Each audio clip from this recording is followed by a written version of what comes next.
రక్షించే యేసు ప్రభు దగ్గరికి వస్తుంటే ఆపుతుంటారు. మనమేంది, మన కులం ఏంది, మనం ఇంత ఎట్లా పోతావు నువ్వు అక్కడికని నీ నోరు మూపించడానికి, నీ కాళ్ళు అణచివేయటానికి, నిన్ను ఆపటానికి ప్రయత్నిస్తుంటారు.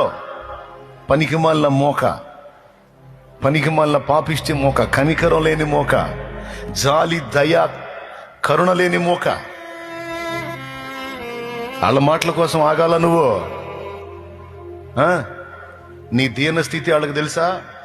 నీ గుండె గాయం వాళ్ళకి తెలుసా? నీ ఇంట్లో పరిస్థితి వాళ్ళకి తెలుసా? నువ్వు దేవుని దగ్గరికి వెళ్తే క్లాసులు ఇయటానికి వచ్చారు. క్లాసులు ఇయటానికి నువ్వు తిన్నావో లేదో తెలుసా దరిద్రులకి? నీ ఇంట్లో జరుగుతుందో లేదో తెలుసా దరిద్రులకి?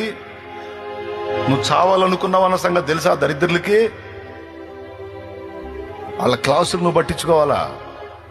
వాళ్ళు ముయ్యమంటే నోరు ముయ్యాలా? వాళ్ళు ఆగమంటే చర్చికి ఆగాల నువ్వు? ఎవరురా మీరు? ఎవరు మీరు? ఎక్కడొచ్చారా మీరు నాకు? ఈరోజు నేను సజీవంగా ఉన్నానంటే ఆయన కృప. ఈరోజు నేను బ్రతికి బట్ట కట్టి తిరుగుతుందంటే నా ప్రభు దయ. మీరు మొత్తం కట్టకట్టుకొని వెలేసుకుంటే వెలేసుకోండి. మీరు నన్ను వెలేయటం కాదు, నేనే మిమ్మల్ని వెలేస్తాను. బడే మీరు నన్నేం పిలవద్దు, నేను పిలవను మిమ్మల్ని. నాకు పరిశుద్ధులు ఉన్నారు, దేవుని బిడ్డలు ఉన్నారు. లారీలు కొన్నారా నాకు? క్రీస్తు రక్త సంబంధికులు. అట్లా అంటే పరిగెత్తుతారు నాకు.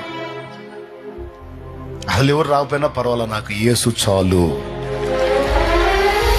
ఎవరి మాటల కోసమో, ఎవరి దయా దాక్షిణ్యాల కోసమో, ఏ కులం కోసమో, ఏ మతం కోసమో, ఏ ఆచారం కోసమో నేను ఆగను.